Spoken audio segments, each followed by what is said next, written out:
Good morning and happy Friday. It is Friday morning here on the West Coast, the 17th of October at 9:01 in the morning Pacific Standard Time. Uh, we had 2 days of rainy, cloudy nastiness, and now it's getting back to sunny California weather. And I'm here to talk about two books I read. As you guys know, after I finished the Kolchak book I asked you guys to judge between a stack of books I wanted to read, but I didn't know what to start with. I got one vote for one book, one vote for the other.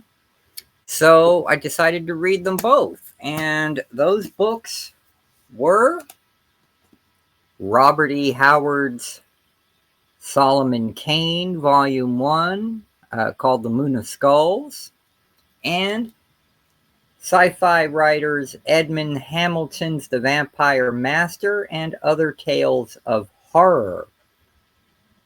And I read them both. In fact, I just finished Solomon Kane, the last short story in this thin paperback volume this morning. And I will talk about this book secondly, and I'm going to talk about this first. Now, as far as I know, this is the only time outside of the 4 parts of The Vampire Masters that this story has been reprinted. And I kind of see why. Edmund Hamilton is a great science fiction writer, but I don't know, man. The vampire story just didn't have any oomph for me. It wasn't there. And the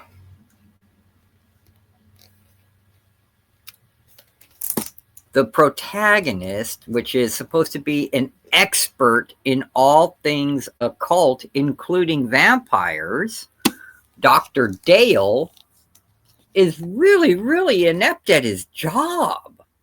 I mean, they could have published that story alone because it's about 120 pages long. Okay. And this book itself is 342 pages. So a little over a third of the book is The Vampire Master.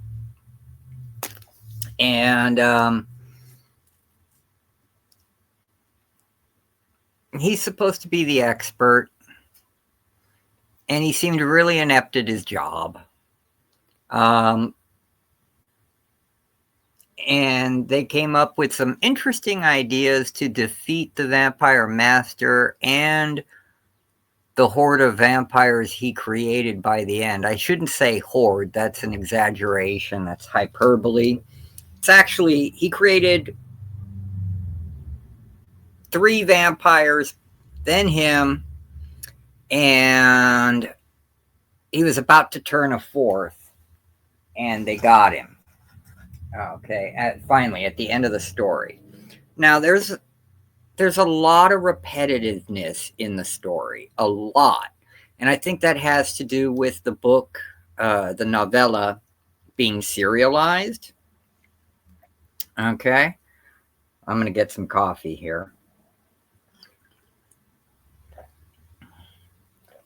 But, you know, after reading like classics like Dracula, or even more modern day classics like Interview with a Vampire, or I should say I, as a reader slash, budding writer, kind of get we get preconceptions, and maybe it was just the time it was written, but Dr. Dale is no Van Helsing, man. I can understand the people with him kind of bumbling, but the expert's supposed to be the expert, really. And I feel, I know the pulp writers got paid for the word by the word, okay? So that's probably why he repeated things and used these drawn on sentences in this. And it's a good it's a good story. It's not a great story. It's a good story. But the hero is inept.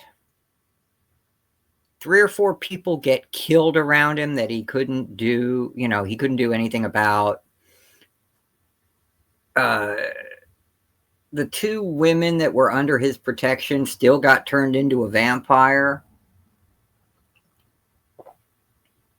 I mean, you compare that to Van Helsing, only one got it, and that's because they couldn't get to Lucy in time. I keep comparing it, and I know I shouldn't.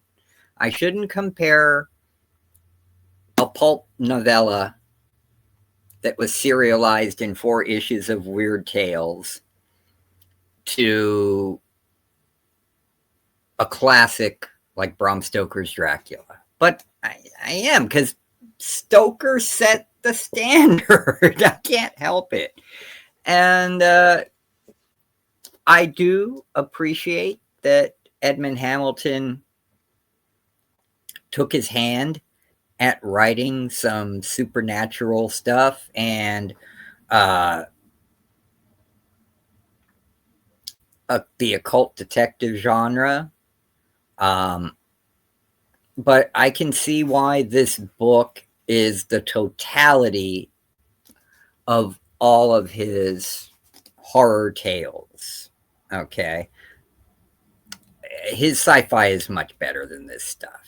And it seems to me, and this could just be me. It seems to me that the story was just a paycheck. I don't know if he got paid for the story as a whole and Weird Tales chopped it up into 4 pieces, or if he got paid per part and he was writing it as it came. But yeah, I'm still happy to have this in my collection. It's a piece of history, and it wasn't a bad story. It just wasn't great when you compare it to other great vampire stories. And if you're a fan of Edmund Hamilton and you love his sci-fi, you might not like this. I don't know. Okay. I like his sci-fi, and I wasn't a big fan of this. Some of the other short stories in here are pretty good, but they're shorter too.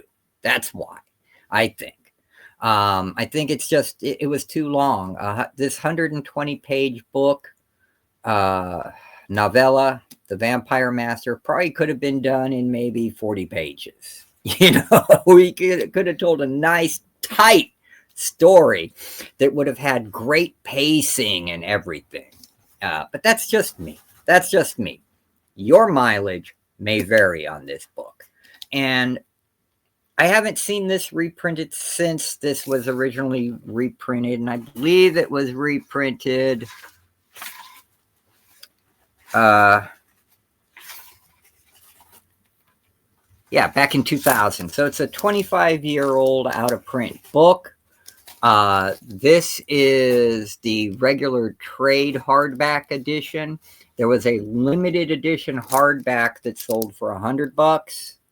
I paid a lot less than that because you know me, I always hunt down the deals and try to get stuff as cheap as I can. So I paid less than cover price. You may find this for a lot more than cover price. That's what happens when a lot of writers' books go out of print. So you have to decide if the price is worth it for you. Okay. I paid maybe a third of what the original cover price was 25 years ago, not counting shipping, and I got my money's worth. Okay. Now, if I'm missing something in the story, and you've read this and you love this and you're a big fan of it, then please hit the comments below and let me know what I'm missing. But I found it kind of a slog to read, and I had to push myself through it. Okay. Now, Robert E. Howard, Solomon Kane. I can't say enough good crap about this, man. There's only 3 stories in this book. 127 pages paperback. The first story, The Moon of Skulls, takes up most of the book. It's 84 pages long. And man, you are in it to win it from the first page. At least I was. I was hooked. Okay? He's on a quest to save this girl from a tribe, a very evil, demon-possessed tribe ruled by the Vampire Queen. And it's just incredible. I mean, we all know Robert E. Howard was a fantastic writer. I'm not saying pulp writer. I'm saying writer. He's up there with Edgar Allan Poe. He's up there with H.P. Lovecraft. He is a great American writer because he didn't just write sword and sorcery, occult detective. He wrote every darn thing. I mean, he wrote about boxing, sailing. We know. He's awesome. And I haven't read this stuff since my early 20s, and I'm almost 60 now. So it was a breath of fresh air to really read this again. And they filled out the stories, with, or they filled out the book with 2 other short stories. Incredibly quick, fast-paced, awesome stories, but full of depth and detail at the same time. Like the second story, he's in a small town traveling through, and he needs to get to another town, and he goes through a bog, and the bog is supposedly haunted by some kind of creature or demon that kills anyone who traverses it, and he does battle with it. And it turns out to be the ghost of someone murdered who wants to take revenge on whomever killed him. I'm trying to not give spoilers, which is why I'm kind of vague. And Solomon makes it his duty, being the Puritan that he is,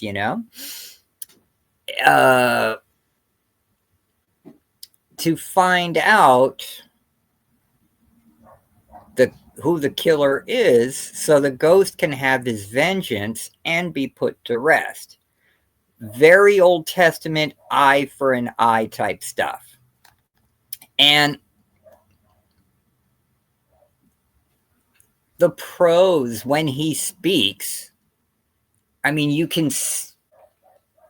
he knows how to write this character, the Puritanism, the King James way of speaking. It is just incredible. And it's almost, when Solomon Kane speaks, it's almost like he's literally almost quoting scripture, because I was reading some of the lines after he saves the girl in the headline story, The Moon of Skulls, to my son, and he's like, wow, that's almost like King James scripture. Some of it may even be paraphrased. We were very impressed, And the third story to round out this book is a story where he's going through the jungle. He's in Africa. It's after he got the staff of Solomon, the staff of Moses, and he sees these Muslims who are slave traders. And yes, they are Muslims. Okay, they're Arab sheiks and all that, caliphs, all that good stuff, that have captured all these tribes people to sell as slaves back in the Middle East. And how he sees them being treated by the Muslims enrages him. He gets out of where he was hiding and goes on a one-man war. He kills like 15, 20 of them. But I mean, come on, there's like 50, 60 Arabs. They've got 100 slave warriors working for them, to protect their interest in the slaves they've captured. So they don't kill Solomon Kane because he fights he fights like Samson. He's anointed by God here. And just like Samson, he falls short. He's not as corrupt as Samson in the Bible, gambling, drinking, women, and all that kind of horrible stuff.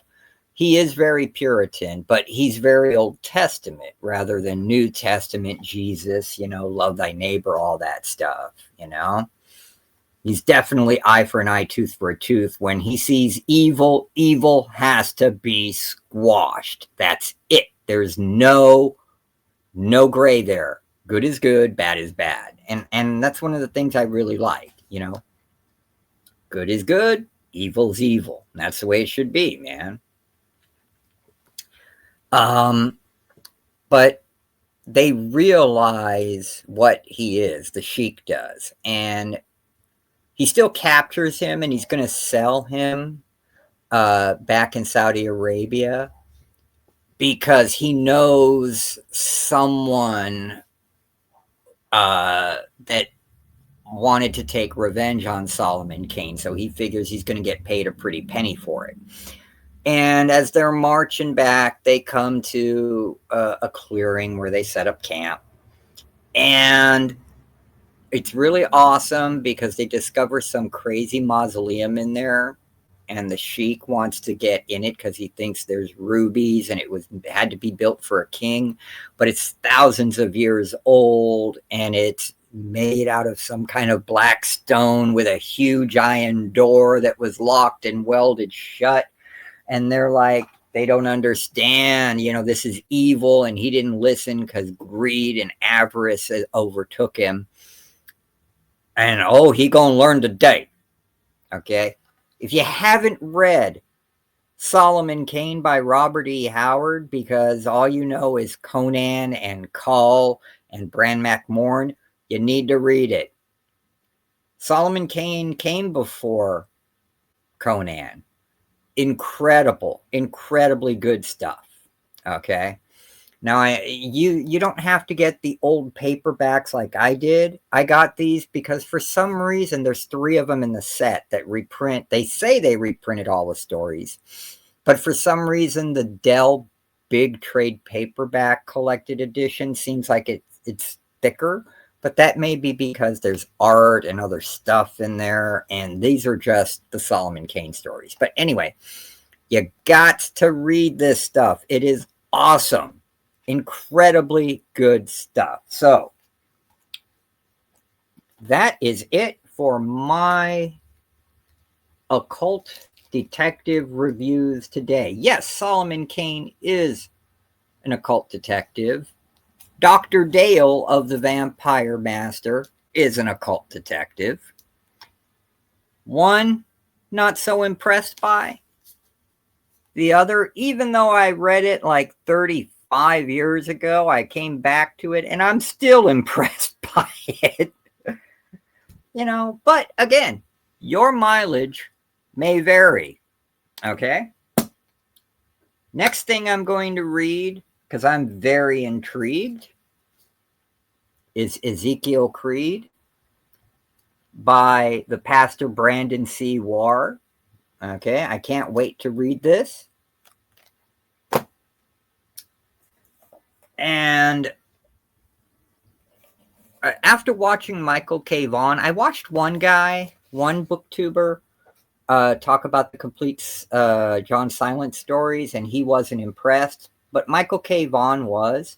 He and I have similar tastes, Michael K. Vaughan. He's a very big YouTuber. And I figure if he likes this, I'll give it a shot, you know. Because we both love Robert E. Howard. We both love H.P. Lovecraft. And we love the pulps. So I'll check it out. I'm hoping this is not going to be a DNF for me, you know, but we'll see. We'll see what happens. And eventually, yeah, I found this and I couldn't pass it up. Spider Trade Paperback Collected Edition. It's got a Steranko cover, the Pulp Hero. Okay. Robot Titans of Gotham is one of the stories in here. And then Death Reign of the Vampire King. I think both of those stories were actually made into comic books through Tim Truman, through Eclipse back in the 80s. So it'll be fun to read the actual stories. Now, and I'll do a whole thing on the Spider because he was one of the top 3 pulp heroes. But my video's already over 20 minutes. I've talked your ear off enough. I hope you enjoyed it. Stay tuned for more. God bless you. I love each and every one of you. If you want, hit that thumbs up. If you disagree with my reviews, feel free to leave a comment. And I'll see you all in the next video. Have a blessed day.